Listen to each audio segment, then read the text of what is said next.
এবার ভয়াবহ লোমহর্ষক অভিযোগ পাওয়া গেল হত্যা মামলায় পলাতক আসামি শেখ হাসিনার বিরুদ্ধে। তিনি নিজে জেলখানায় ঢুকে মেজর বজলুল হুদাকে জবাই করে হত্যা করেছেন। প্রমাণ সহ থাকছে বিস্তারিত ভিডিওতে। আমার ভাইকে খুনি, সিরিয়াল খুনি শেখ হাসিনা জেলখানায় ঢুকে নিজ হাতে জবাই করে হত্যা করেছিল। বজলুল হুদাকে এই ফ্যাসিস্ট হাসিনা ধারালো ছুরি দিয়ে গরু যেভাবে জব করে তাকে জব করা হয়েছে। এবং সর্বশেষ জানাবো, 11 বছর পর 5 মে শাপলা চত্বরে গণহত্যার রহস্য ফাঁস।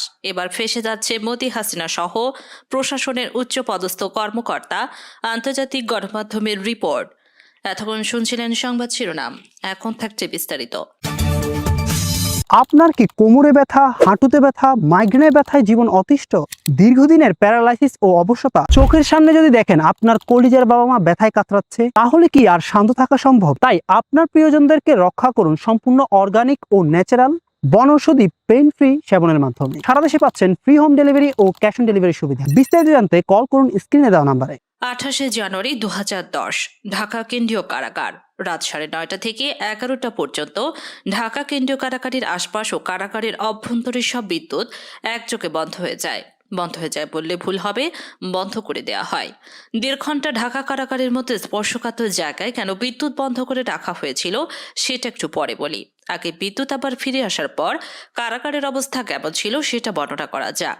ঢাকা কেন্দ্রীয় কারাগারে ওই দিন কয়েদিদের সবার ভেতরে কিছুটা অস্থিরতা কাজ করছিল, কারণ তারা জানতো জেলখানায় সেদিন 5 জনের ফাঁসি কার্যকর হতে যাচ্ছে।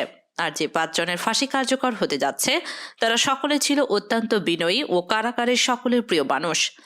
রাত 12:01 colonel Faruk, major AK Mohiuddin Ahmed artillery, Mohiuddin, Sultan Shahriar Rashid খানকে ফাঁসিতে ঝুলিয়ে হত্যা করা হয়। 4 জনকে ফাঁসি দেওয়া হলেও লাশের সংখ্যা ছিল মোট 5টি। ফাঁসি কার্যকরের পরের দিন যথারীতি 5টি লাশ পাঠানো হয় যার যার গ্রামের বাড়িতে, কিন্তু একটি লাশের ক্ষেত্রে বিশেষ নিরাপত্তা ব্যবস্থা রাখা হয়েছিল, আর সেটি হলো চুয়াডাঙ্গার সূর্য সন্তান মেজর বজলুল হুদার। মূলত মেজর বজলুল হুদার মরদেহ যেন কেউ দেখতে না পারে সেটি নিশ্চিত করা। চুয়াডাঙ্গার মানুষের কাছে মেজর বজলুল হুদা ছিলেন এক আদর্শের প্রতীক, যে কারণে আইনশৃঙ্খলা বাহিনীর ব্যাপক উপস্থিতি আর জোর জবরদস্তির পরেও প্রিয় মানুষটিকে শেষবারের মতো একটু দেখতে যাওয়া মানুষের ঢল ছিল চোখে পড়বার মতো। আইনশৃঙ্খলা বাহিনীর নির্দেশনা ছিল 5 মিনিটের মধ্যে মেজর বজলুল হুদাকে দাফন করতে হবে, কিন্তু জনরোষের মুখে আইনশৃঙ্খলা বাহিনী পিছু হটতে বাধ্য হয়। প্রিয় মুখটাকে গোসল না দিয়ে কিছুতেই চুয়াডাঙ্গার মানুষ তার দাফন করাতে চায়নি। বাধ্য হয়ে প্রশাসন তাদেরকে আধা ঘন্টা সময় বেঁধে দিয়েছিল দাফন করার জন্য। এই সময়ের মধ্যে অসংখ্য মানুষ মেজর বজলুল হুদাকে শেষবারের মতো একটু দেখতে ছুটে যান তার গ্রামের বাড়ি হাটুবুয়ালিয়াতে। এতটুকু পর্যন্ত ঠিকই ছিল, কিন্তু মেজর বজলুল হুদাকে গোসল করাতে যেয়ে চুয়াডাঙ্গার মানুষ সাক্ষী হয়েছিল নৃশংসতম এক ঘটনা। কাফনে কাপড় সরাতেই দেখা যায় মেজর বজলুল হুদাকে আসলে ফাঁসি দেওয়া হয়নি, তাকে জবাই করে হত্যা করা হয়েছে। বাংলার বীর সন্তান মেজর বজলুল হুদাকে কে কারা কিভাবে জবাই করেছিল সেটা জানতে হলে আবারও 18 তারিখ রাত 9:30 থেকে 11টা পর্যন্ত 1.5 ঘন্টা সেই সময়টাতে ফিরে যেতে হবে, যে সময়টুকুতে ঢাকা কেন্দ্রীয় কারাগার ও তার আশেপাশের বিদ্যুৎ বন্ধ করে রাখা হয়েছিল। ওই রাতে ঢাকা কেন্দ্রীয় কারাগারে কয়েক ঘন্টায় যা হয়েছিল তা হলিউডের হরর থ্রিলার মুভিকেও হার মানাবে। অনুসন্ধানে জানা যায় 2010 সালের 28 জানুয়ারি রাত 9টার পরপরই জেল গেটের ভেতরে মোট 2টি কালো গ্লাসের গাড়ি প্রবেশ করে। এই গাড়ির একটিতে SSF এর সদস্যদের সাথে শেখ হাসিনা এবং অপরটিতে জাহাঙ্গীর কবির নানক, ইসমাইল হোসেন সম্রাট, তৎকালীন ঢাকা বিশ্ববিদ্যালয়ের ছাত্রলীগের দুর্ধর্ষ ক্যাডার সিদ্দিক নাজমুল আলম ছিলেন।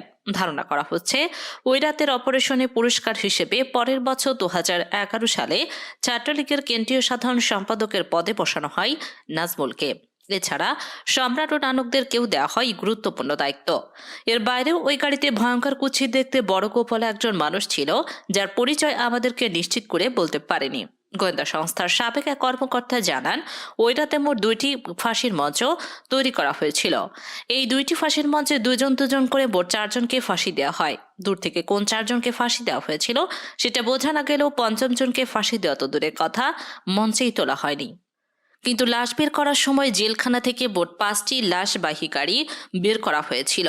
ওই রাতে শেখ হাসিনার সাথে জেলখানার ভেতরে প্রবেশ করা খুনিরা সোজা চলে যায় প্রশাসনিক ভবনে, আর শেখ হাসিনা, পুলিশ, র্যাব ও স্বরাষ্ট্র মন্ত্রণালয়ের কর্মকর্তাদের সাথে দাঁড়িয়ে থেকে 4 জনের ফাঁসি নিজে প্রত্যক্ষ করেন। ধারণা করা হয় আসলে তাদেরকে ফাঁসি দেওয়া হচ্ছে কিনা সেটা নিশ্চিত করতেই শেখ হাসিনা সেখানে উপস্থিত ছিলেন। ফাঁসি কার্যকর হওয়ার পরপর শেখ হাসিনাও চলে যান প্রশাসনিক ভবনের ভেতরে। সেখান থেকে রাত 1টার কিছু আগে শেখ হাসিনা ও তার কাছে থাকা খুনিরা সেই একই পাজেরো গাড়িতে করে জেলখানা থেকে বের হন। কারাগারের অন্য আরেকটি সূত্র বজলুল হুদার পরিবারকে জানিয়েছিলেন, সেই রাতে বজলুল হুদাকে কারাগারের প্রশাসনিক ভবনের একটি কক্ষে জবাই করা হয়েছিল, যেখানে শেখ হাসিনা নিজে উপস্থিত ছিলেন এবং বজলুল হুদাকে জবের আগে তার বুকের উপর পা চাপা দিয়ে রেখেছিলেন শেখ হাসিনা নিজে।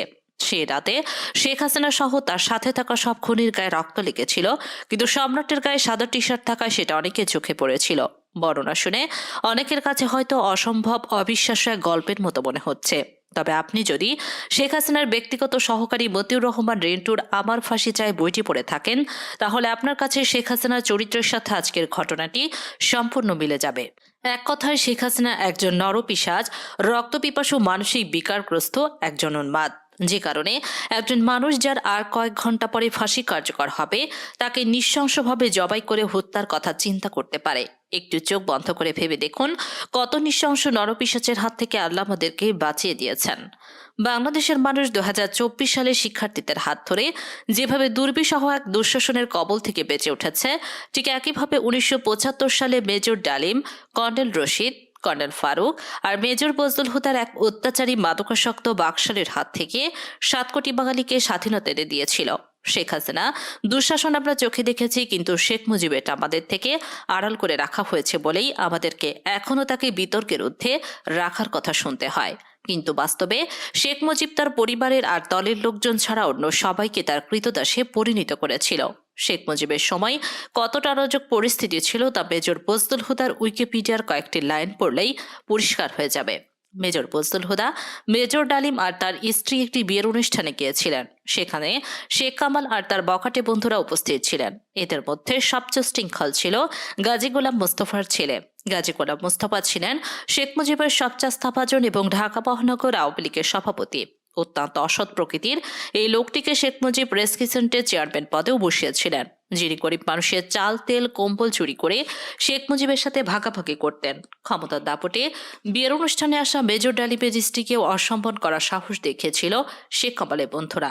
এই সময় মেজর ডালিম ও বজলুল হুদার সাথে শেখ কামাল বাহিনীর ধস্তাধস্তির এক পর্যায়ে তারা মেজর ডালিম ও তার স্ত্রীকে তুলে নিয়ে যায়। তাদের খোঁজে একদল সেনাবাহিনী গোলাম মোস্তফার বাসায় অভিযান চালালে শেখ মুজিব তার পুত্র শেখ কামালের বখাটে বাহিনীর কোনো বিচার না করে উল্টো মেজর ডালিম ও বজলুল হুদা সেনাবাহিনী থেকে কমিশন বাতিল করে দেন। এভাবেই পুরো দেশটাকে শেখ হাসিনার মতোই পারিবারিক সম্পত্তিতে পরিণত করেছিলেন শেখ মুজিবুর রহমান। 2024 সালের মতো 1975-এর 15ই আগস্ট বাংলাদেশ সেনাবাহিনীর পাশাপাশি ছাত্র, শিক্ষক, পুলিশ সহ সর্বস্তরের মানুষ আনন্দ উল্লাস করেছিলেন। শেখ হাসিনাকে যেভাবে কুকুরের মতো পালিয়ে যেতে হয়েছে, কেউ তার রক্ষায় এগিয়ে আসেনি। ঠিক একইভাবে শেখ মুজিবের লাশ ধানমন্ডির 32 নম্বরে পড়েছিল, কেউ শেখ মুজিবকে একটু দেখতেও আসেনি। যারা যার লোকজনটিকেও পাওয়া যায়নি। 570 সাবান্ধে রিলিফের কাপড়ে দাফন করা হয়েছিল বাকশাল মুজিবকে। অন্যদিকে মেজর বজলুল হুদার জানাজায় পুলিশ দিয়েও মানুষের বাঁধ ভাঙা জ্বর আটকে রাখা যায়নি। মানুষের চাপে আধা ঘন্টার মধ্যে 2-2বার জানাজার নামাজ পড়ানো হয়েছিল। মেজর ডালিম হুদাদের জন্ম আছে, মৃত্যু নেই। মরণের মধ্য দিয়ে তারা অমর হয়ে আজীবন বেঁচে থাকবে এদেশের মানুষের হৃদয়ে। যতবার মুজিব হাসিনার মতো নরপশুরাই দেশের মানুষকে শোষণ করতে চাইবে, ততবারই বজলুল হুদারা ফিরে আসবে আবু সাইদ কিংবা মুক্ত হয়ে। 11 বছর পর 5 মে শাপলা চত্বরে গণহত্যার রহস্য ফাঁস। এবার ফেঁসে যাচ্ছে মোদি, হাসিনা সহ প্রশাসনের উচ্চ পদস্থ কর্মকর্তা। আন্তর্জাতিক গণমাধ্যমের রিপোর্ট। পিনাকি ভট্টাচার্য বলেন, হাসিনা নির্লজ্জভাবে বলেছিল 5 মে কেউ মারা যায়নি, রং মেখে নাকি তারা শুয়েছিল। শেখ হাসিনার সামরিক সচিব হেফাজতের মিটিং এসে বলেছিল কেউ মারা যায়নি। 5 মেতে যে চ্যানেলগুলো ফুটেজ সংগ্রহ করেছিল, যেমন দিগন্ত ইসলামিক টিভি, সেগুলো বন্ধ করে দেওয়া হয়। দেশের কোনো মিডিয়া এই হত্যাকাণ্ডের বিষয় নিয়ে কোনো বিস্তারিত রিপোর্ট ছাপায়নি। পিনাকি ভট্টাচার্য বলেন, আমি কয়েকটি বিদেশি সংবাদ মাধ্যমের রিপোর্ট থেকে কিছু সংবাদ আপনাদেরকে জানাচ্ছি। গার্ডিয়ানের রিপোর্টে বলা হয়েছিল 30 জনের বেশি নিহত হয়েছিল। বিবিসির সংবাদে বলা হয়েছিল 27 জনের বেশি নিহত হয়েছিল। আল জাজিরা একটি খুব চমৎকার রিপোর্ট করেছিল। তারা একটি সরকারি গোরস্থানে আব্দুল জলিল নামের একজনের সাক্ষাৎকার নেয়। সে 5 মে সারা রাতে 14টি মরদেহ কবর দিয়েছে, যাদের প্রত্যেকের মুখে দাড়ি ছিল এবং শরীরে বুলেটের চিহ্ন ছিল। আব্দুল জলিল কথা বলতে পারে না, সে বোবা, কিন্তু ইশারায় সব আল জাজিরাকে না বলা কথা বলে দেয় এবং কবরও দেখিয়ে দেয়। পিনাকি ভট্টাচার্য বলেন, আমি আজকে প্রমাণ দিব কমপক্ষে 71 জন আলেমকে 5 মে বেওয়ারিশ লাশ হিসেবে দাফন করা হয়েছিল। আসেন আমরা কাগজে কলমে তথ্য প্রমাণ সহ দেখি 5 মে কতজন আলেমকে বেওয়ারিশ লাশ হিসেবে দাফন করা হয়েছিল। পিনাকি আরও বলেন, খুনিদের জন্য, জল্লাদদের জন্য সবচেয়ে কার্যকর পদ্ধতি হচ্ছে সেই লাশগুলোকে বেওয়ারিশ লাশ হিসেবে আইনসঙ্গতভাবে দাফন করে ফেলা। আমরা জানি বেওয়ারিশ মুসলিম লাশ দাফন করে আঞ্জুমান মফিদুল ইসলাম। আমরা আঞ্জুমান মফিদুল ইসলামের বেওয়ারিশ লাশ দাফনের হিসাব দেখব আর খুঁজে দেখব কোন মাসে অস্বাভাবিক সংখ্যায় লাশ দাফন হয়েছে কিনা। আঞ্জুমান মফিদুল ইসলামের হিসেবে বলছে 2013 সালে সর্বাধিক 1430টি মৃতদেহ অজ্ঞাত পরিচয় হিসেবে দাফন করা হয়েছে। 2010 সালের এই সংখ্যা ছিল 1204 জন। 2011 সালের সংখ্যাটি ছিল 1191 জন। 2012 সালে 1247 জন। পিনাকি ভট্টাচার্য বলেন, এবার আসেন আমরা 2013 সালে প্রত্যেক মাসে বেওয়ারিশ লাশ দাফনের হিসাব দেখি। 2012 জুলাই থেকে মে মাসে কতটি লাশ তারা দাফন করেছে হিসেবটা দেখি। 113, 128, 110, 115, 145, 90, 92, 85, 90, 72, 88 এই সংখ্যাকে 11 দিয়ে ভাগ করলে 103 জন, মানে 11 মাসে গড়ে 103 জনকে দাফন করা হয়েছে। শুধু মে মাসে দাফন করা হয়েছে অবিশ্বাস্য সংখ্যায় 367 জন। অতিরিক্ত কতজন করেছে গড়ের থেকে? 264 জন। সবচেয়ে বেশি লাশ দাফন হয়েছে নভেম্বরে 145 জন। তার মানে সবচেয়ে বেশি যে সংখ্যাটা তার চেয়ে দাফনের সংখ্যা 222 জন বেশি। এটা একটি নিউমেরিক্যাল ভ্যালু সংখ্যার হিসেবে অবশ্যই বেশি আমরা খালি চোখে দেখতে পাচ্ছি। শুধু মে মাসে 367 জনের মৃত্যু, এটা আউটলায়ার, একটাই মাত্র আউটলায়ার। 5 মে কমপক্ষে 71 জন শহীদকে আঞ্জুমান মফিদুল ইসলামের মাধ্যমে দাফন করা হয়েছে। অকাট্য প্রমাণ দিলাম, দুনিয়ার কেউ নেই যে আমার এই হিসাবকে চ্যালেঞ্জ জানাতে পারে। পিনাকি ভট্টাচার্য বলেন, প্রত্যেক ফোঁটা রক্তের বদলা নেওয়া হবে হাসিনার, তোমার বাহিনী তৈরি থাকো।